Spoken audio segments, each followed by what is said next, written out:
Hello and welcome to the June 2nd edition of iTrust's Moneycast. It's summertime and the peak holiday season is upon us. Many of us are going to be traveling with our friends and families to visit exotic destinations as a part of our summer vacation plans. And here we are to tell you a little bit about how you can save money during your summer vacation and your holiday plans. You know, you might be an experienced traveler or you might be a first-time traveler. Independent of whatever kind of traveler you are, some of these tips might be very relevant for you. And if it's a family of 4 traveling, some of these expenses can accumulate to quite a lot and you might be able to save a decent amount, more than just a penny. But as always, use your common sense. You know, you are going on holiday after all, and you don't want to be inconvenienced and you don't want to be penny-wise, pound-foolish. What we've done is we've clustered all these holiday money-saving tips into 4 categories. The first one is transport, second is hotels and food, the third is money and currency, and the fourth is communication. And I'll run through each one of them and consult my notes to be able to actually do that. So let's start off with transportation.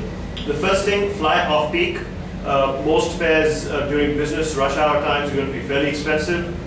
Alternatively, you can choose low-fare airlines as well. Many low-fare airlines operate in India and internationally and offer you fairly decent connectivity. Third thing, you can take overnight trains. Trains can be often much cheaper than what airplanes will be. Fourth, don't change your bookings. Your travel agency and the airline that you booked from might charge you hefty penalties if you actually change your bookings. Fifth, airport and railway station taxis. Only use authorized taxis. Don't use unauthorized and unlicensed cabs. We're going to charge you back in for wherever you actually end up going. Sixth, travel light. Don't carry tons and tons of suitcases and bags. Experienced travelers will tell you that this is an area that distinguishes them from inexperienced travelers who often end up being excess baggage.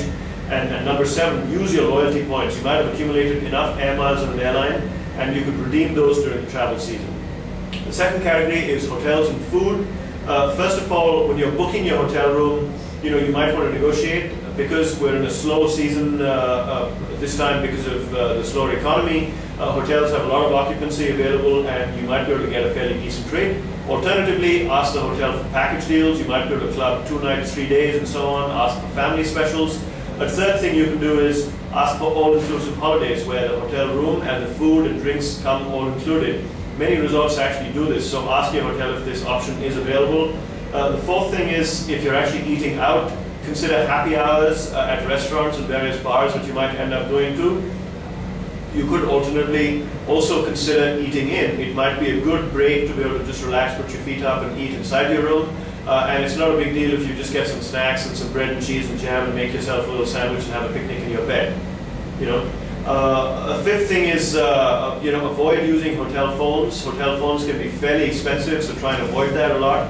And number 6 is also, you know, consider single room supplements. If it's 3 people traveling, you might be able to include another bed in the double room itself for a marginal cost, much cheaper than what the cost of a you know, new room is going to be for the third person. I'll move on to the third category, which is money and currency. The first thing that you must do is have a budget for all your travels. Otherwise, you'll never know how much you're spending, and there'll be just a limitless amount of money that you end up spending. So limit yourself to a pool of money that you're willing to spend towards your holiday. If you're traveling internationally, the second thing to keep in mind is carry a prepaid foreign exchange card. These can come loaded from your bank domestically in India itself, and you'll find these are much cheaper, and above all, they're much safer as well. Third thing is use traveler's checks. Again, a very safe option, and try and redeem your traveler's checks at places that either charge no commission or very, very little commission. So be aware of you know, touts that will charge you a lot of money in terms of commission to encash your traveler's check. Fourth thing is minimize your transaction costs. If you actually end up converting your rupees into a foreign currency, do it in India. You'll find it much cheaper, and the commission rates are also going to be much, much lower. So, you know, as far as money and currency go, it depends upon, you know, how much transaction costs are you willing to bear, and our suggestion to you is try and minimize that and do all of this in India. Fourth category is communication. You know, whether you're traveling domestically or internationally, roaming can be fairly expensive on your mobile phone. So preferably ask people to call you rather than, you know, call outbound. You'll find that to be much, much cheaper. The second thing is internet access. Internet access can be fairly expensive at the hotel that you're staying in, so maybe use internet cafes. many of your cell phones also come enabled with Wi-Fi, so you might be able to use that as long as the Wi-Fi costs aren't that expensive. We also thought we'll give you some general tips on traveling for the holiday season.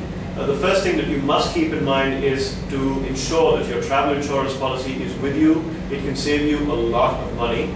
The second thing is that you should always keep some backup documentation available of your important documents like your tickets, your passport, traveler's checks and so on, so at least you have them handy in case of an emergency. And the third thing is that arrive on time. I have myself experienced the misfortune of arriving late for a flight and a train and have been bumped off it, and it's ended up costing me a lot of time and money. So bon voyage to you, safe travels, and make sure you're able to save a lot of money through all these tips that we've shared with you. Happy holidays.